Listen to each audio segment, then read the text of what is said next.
Your brain is not waiting to see what happens next. It is already trying to predict it. Before the text comes back, before the opportunity opens, before the new habit sticks, before the relationship changes, before the version of you that you are trying to become even has a chance to feel normal. Your brain is quietly asking, have I felt this before? And if your nervous system has learned rejection, disappointment, pressure, failure, or emotional instability, it may start preparing your body for an old outcome, even when your life is trying to move in a new direction. That is why you can want something deeply and still feel yourself pull back from it. That is why you can say, I'm ready to change, but your body suddenly feels tired, tense, distracted, or afraid.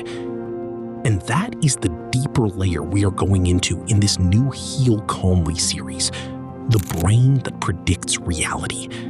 Because the first series taught belief, but this series teaches prediction. And once you understand prediction, you begin to see why your nervous system may keep choosing familiar patterns, even when your conscious mind is praying for a new life.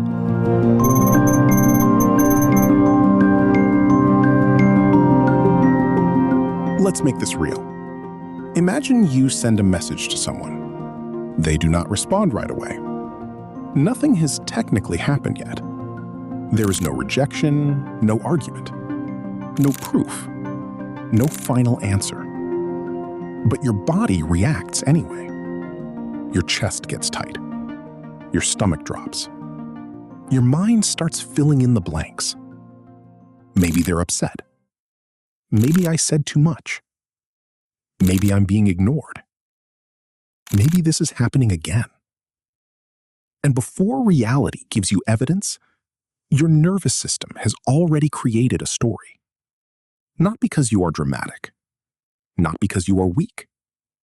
Not because you are too much. But because your brain is trying to protect you by predicting what might happen next. And here is the part that changes everything. Your brain does not only predict danger from facts, it predicts danger from familiarity. So if silence has meant rejection before, silence may feel like rejection now. If visibility has brought criticism before, being seen may feel unsafe now. If rest once made you feel guilty, peace may feel suspicious now. Your brain is not simply reacting to the present. It is comparing the present to emotional memory. And sometimes, the past gets projected onto the future so quickly that you do not even realize you are living inside a prediction.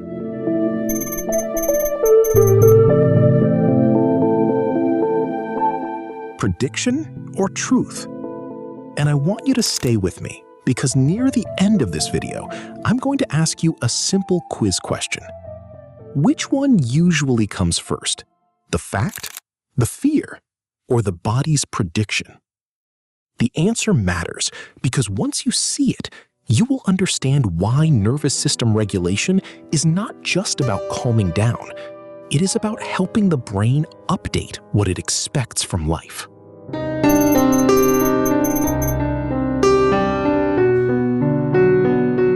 Most of us were never taught this. We think the brain works like a camera. Life happens, and the brain records it. But the brain is much more active than that. It is constantly guessing. It uses memory, body signals, emotion, past experience, and repeated patterns to predict what is likely to happen next. This is useful when the prediction is accurate. If you touch a hot stove once, your brain remembers. The next time you get close to heat, your body pulls back before you have to think about it. That is protection. That is intelligence. That is the nervous system doing its job. But the problem is this.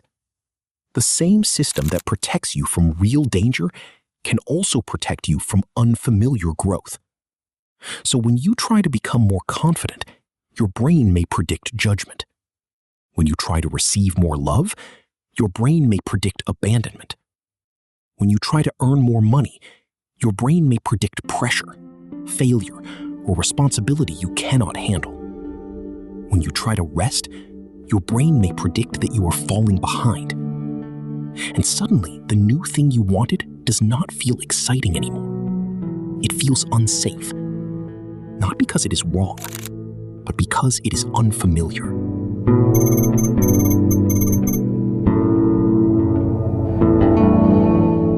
This is why familiar pain can be so powerful. Because to the nervous system, familiar does not always mean good.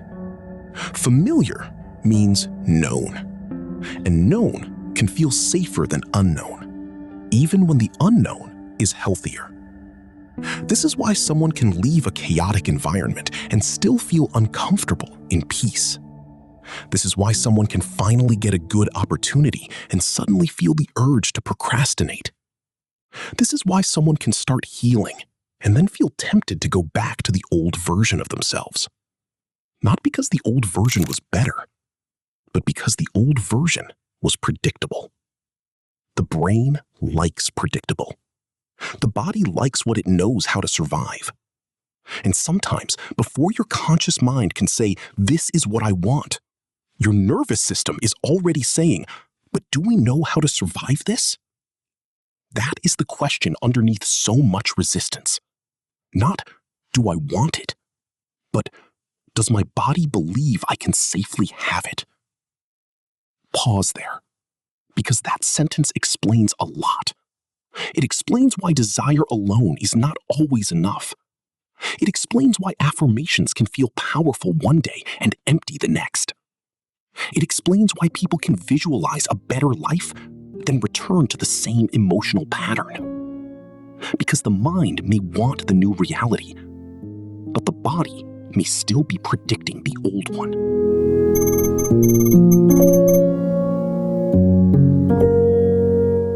This is where Neville Goddard becomes very interesting through a nervous system lens.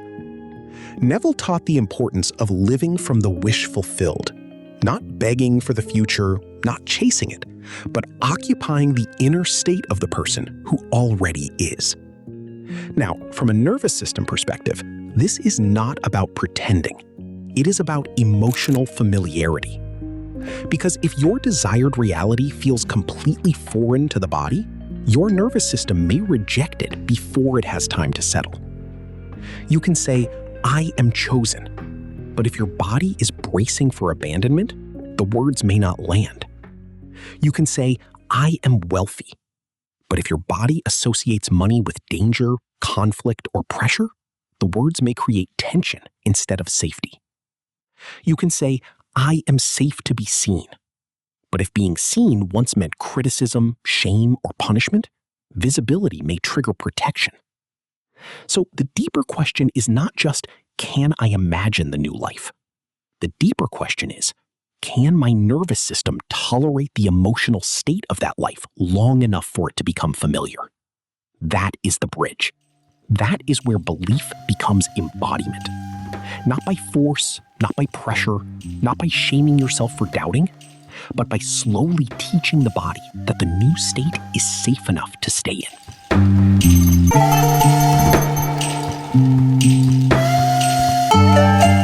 So what do we do with this? The first practice is simple. Before you obey the old pattern, name the prediction. When your body starts spiraling, pause and say, "My brain is predicting right now." That sentence creates space. It helps you stop treating every fear as a fact.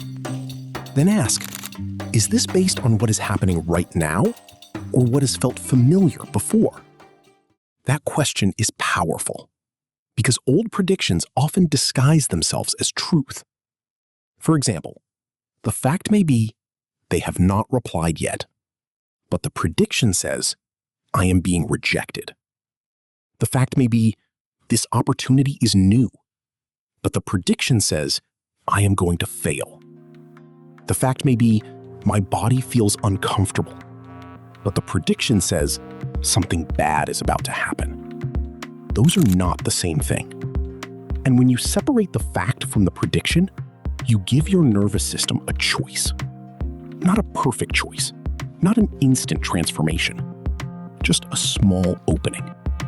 And sometimes, healing begins with that small opening.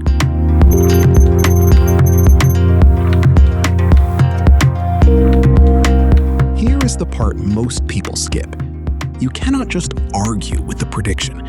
You have to give the body new evidence. And evidence does not always mean a huge breakthrough. Sometimes evidence is small. You pause before reacting. That is evidence. You breathe before assuming the worst. That is evidence. You let yourself receive something good without immediately sabotaging it. That is evidence. You take one small step instead of forcing a complete identity overhaul overnight. That is evidence. You tell your body, this is unfamiliar, but we are not in danger right now. And then you repeat that message through action, slowly, gently, consistently. Because the nervous system learns through repetition. The brain updates through repeated experiences that say, this new pattern did not destroy me. This new response did not abandon me.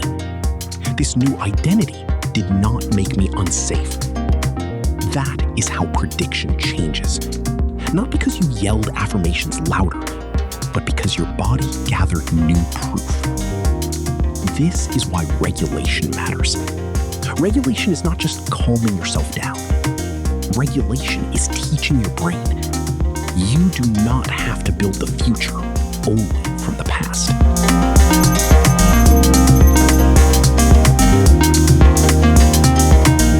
Quiz answer. What comes first? Now, let's come back to the quiz. Which one usually comes first? A, the fact. B, the fear. C, the body's prediction. The answer is C, the body's prediction. Very often, your body begins preparing for what it expects before your conscious mind has fully explained what is happening. That is why you may feel anxious before you know why. That is why you may shut down before you can explain it. That is why you may avoid something before you have logically decided to avoid it. The body predicts.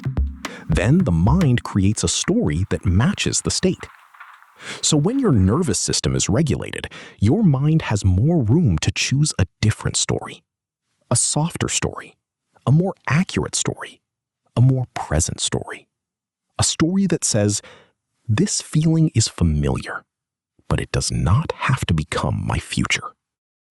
So as we begin this new series, remember this. You are not just trying to think differently. You are teaching your brain to predict differently. You are teaching your body that unfamiliar does not automatically mean unsafe. And you are giving your nervous system new evidence, one regulated moment at a time. That is how the future begins to feel possible before it fully arrives. Not through force, not through panic, not through pretending you are never afraid, but through the quiet, repeated experience of safety. Because when the body stops bracing against the future, the brain can begin imagining something new without fighting it. We regulate the body first, so belief finally works. In the next video, we are going deeper into one of the most emotionally powerful patterns in the nervous system, why familiar pain can feel safer than happiness. Because sometimes the brain does not choose what feels good. It chooses what it knows.